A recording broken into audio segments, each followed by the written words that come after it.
হোস্টেলে ছিলাম এক রাত্র, আর এটা হচ্ছে ঢোকার গেট। আমি যে হোস্টেলে ছিলাম এই হোস্টেলটা খুব নীরব, কোলাহল মুক্ত। এক রাত্রের ভাড়া আপনার নিচে $6.50 এরকম কিছু, প্রায় ধরেন $60 নিচে। আমি বুক করছি হোস্টেলটা আগোদা অ্যাপসের মাধ্যমে, খুব কমে পাওয়া গেছে। এমনিতে সরাসরি আইসা বুক করলে আপনার প্রায় 300 বাতের মতন লাগে। আর এটা হলো আপনার টয়লেট,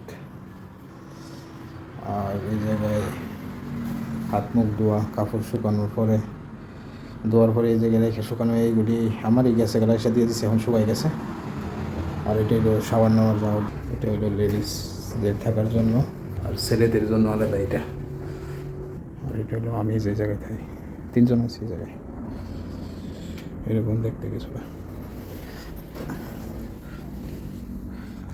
আর এটা হলো আমার কেবিন, ভিতরে সেপারেট লাইটের সিস্টেম আছে।